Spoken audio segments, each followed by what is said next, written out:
Bonjour à toutes et à tous, je suis ravie de vous retrouver pour une nouvelle émission de La Vérité en Marche, 10 minutes pour convaincre.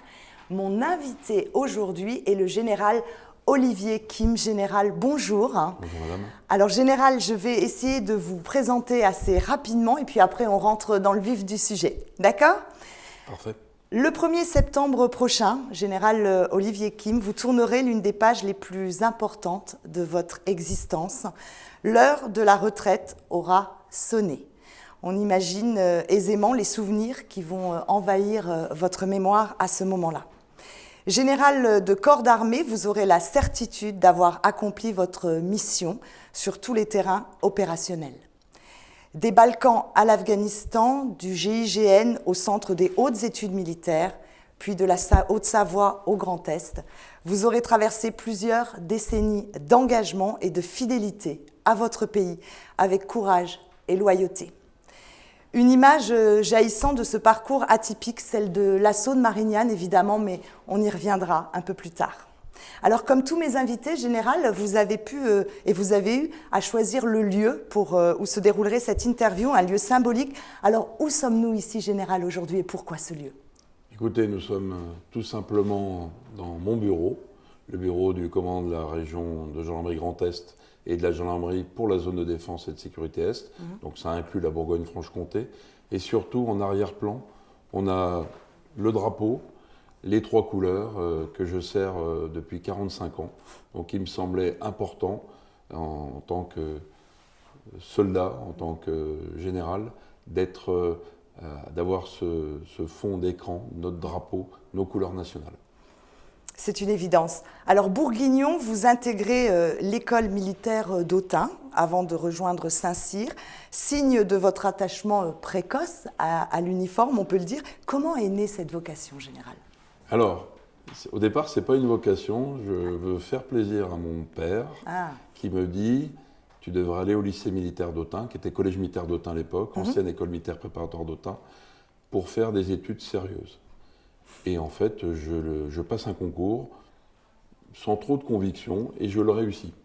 Et à partir de là, je rejoins le collège militaire d'Autun. Un ami me pose un soir sur mon lit, on est dans des dortoirs à 30, avec 30 lits, 30 armoires, et me pose sur mon lit le livre de Jean-Claude Bourret sur le GIGN. Je le lis en une soirée et à 15 ans, je décide qu'un jour, je servirai au GIGN. Parfait, mieux qu'une vocation. Alors, petit coup d'œil dans le rétroviseur, en 1988, vous entrez dans la gendarmerie. Quelques années plus tard, on va vous retrouver au GIGN, vous en parliez. En quoi cette affectation a changé votre vie, du coup ? Bien, ce qui est extraordinaire, c'est d'avoir un rêve à 15 ans, postuler pour le GIGN, faire un parcours pour le rejoindre, pas par la voie la plus facile, puisque entre-temps, il y a eu Saint-Cyr, la classe préparatoire, Saint-Cyr, le choix de la gendarmerie qui est un choix compliqué puisque la gendarmerie part dans les premières places et ensuite, 10 ans après l'avoir décidé, passer les tests et les réussir. Donc j'ai passé les tests aux côtés d'une quinzaine de camarades et puis on était 2 à être retenus. On connaît l'exigence de ces tests. Absolument. Mon camarade Éric Gérard, qui est maintenant ambassadeur de France au Tchad, et moi-même, donc on a réussi les tests. Et à partir de là, ça a été une aventure extraordinaire.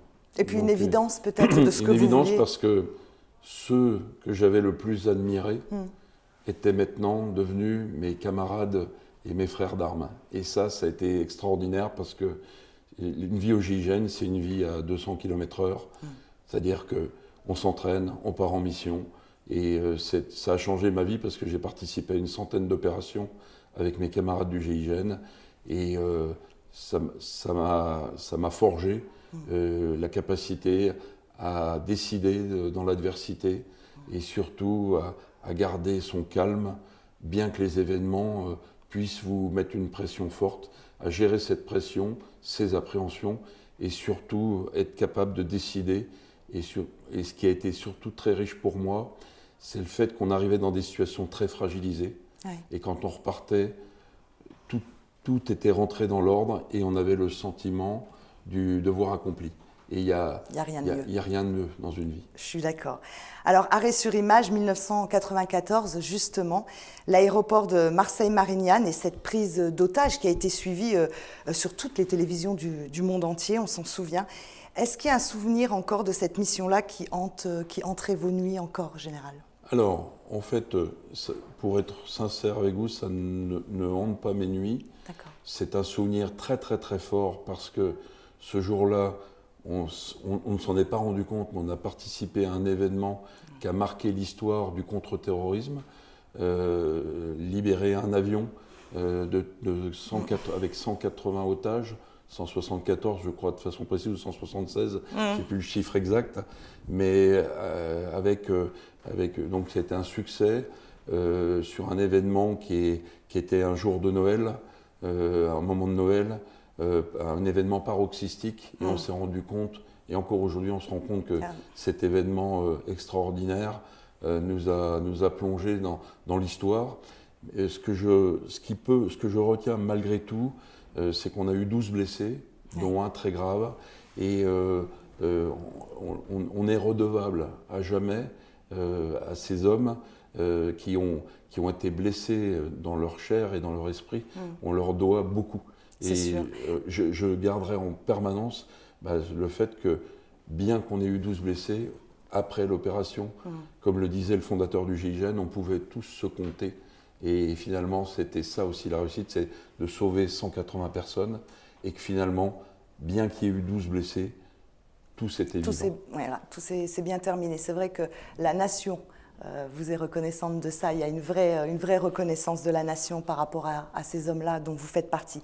Donc, homme de terrain, vous n'avez pas hésité à quitter la France pour participer à des opérations de pacification dans les Balkans ou en Afghanistan.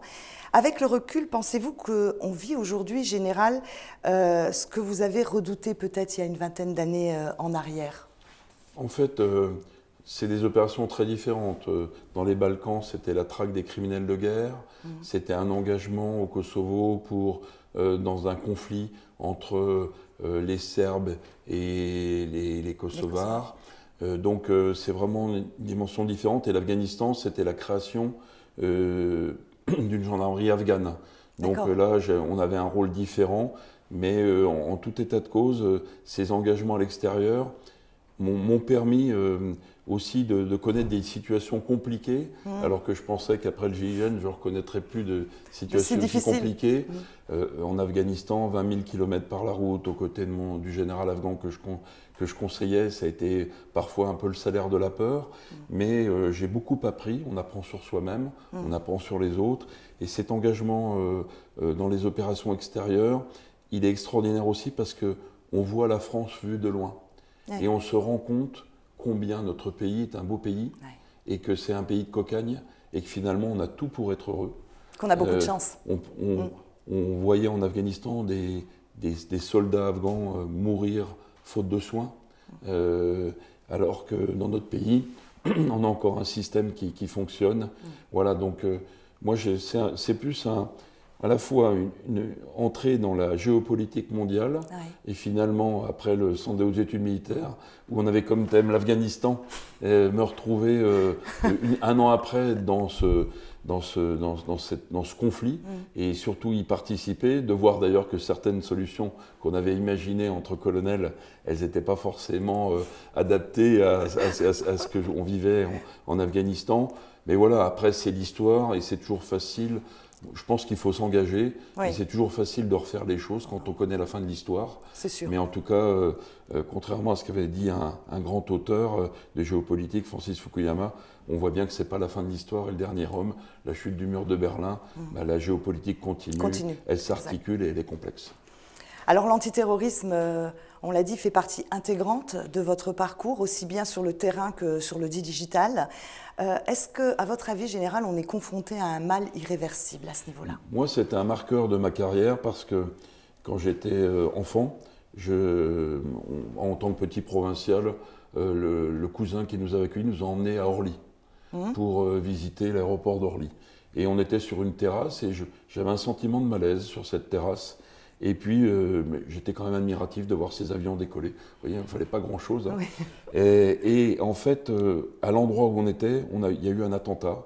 C'est-à-dire il y a eu un tir de... Je ne me rappelle plus, c'était un attentat commis par un groupe étranger. Et donc, à partir de ce jour-là, ça m'a marqué. J'avais regardé la presse à l'époque. Ça m'a marqué et j'ai décidé de m'engager à lutter contre le terrorisme parce que je ne peux pas accepter qu'au nom d'idéologie, on commette l'irréparable et qu'on empêche des gens d'aller à un point A ou un point B ou de vivre en paix. Ouais. Et c'est pour ça que c'était un marqueur. Je me suis engagé, bien sûr, physiquement en matière de contre-terrorisme. J'ai créé le bureau de la lutte antiterroriste, donc c'était renseignement, police judiciaire, antiterroriste pour la gendarmerie.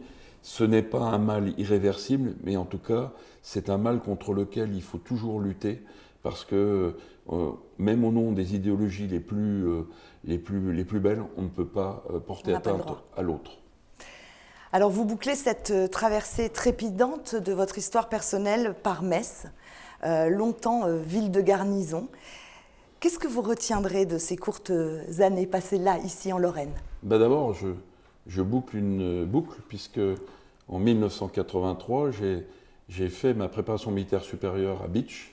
Ah oui. Et puis rentrant à la maison, un camarade d'enfant de troupe me dit « On n'a pas fait notre PM para, mais le CIPM de Metz est prêt à nous accueillir. » Alors il me dit « Par contre, j'ai peur d'appeler, vas-y appelle. » Et j'ai appelé. D'accord. Et là, je tombais sur un adjudant-chef qui dit « Bon, les enfants de troupe, vous nous embêtez un peu, mais venez sauter. » Et donc j'ai fait mes sauts para en décollant de la base de Frescati. D'accord. Donc en fait, en venant à Metz, je boucle, j'avais donc à l'époque 18 ans, Oui, tout jeune. J'en ai 60, donc en venant à Metz, je boucle une boucle extraordinaire dans une région magnifique, et surtout la ville de Metz, elle est méconnue, et quel dommage, parce que quelle richesse architecturale, quel passé militaire, les Mosellans sont extraordinaires. Travailler dans l'Est, c'est un plaisir, tout le monde bosse, c'est rigoureux, il y a une envie de bien faire. Je commande 20 000 gendarmes, dont 5 000 réservistes. Il y a un engagement total de leur part.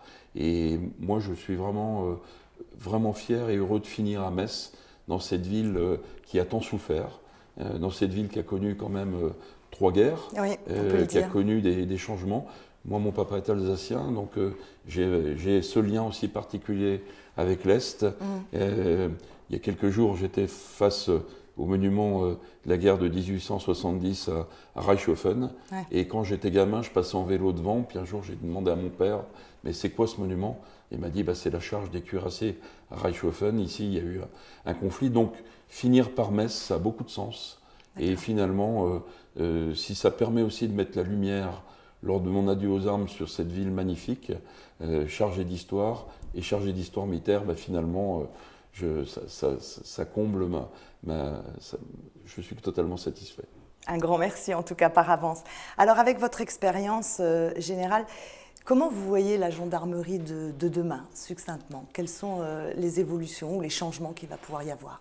C'est vrai que je suis venu en gendarmerie pour servir au GIGN, mais j'ai toujours aimé la gendarmerie.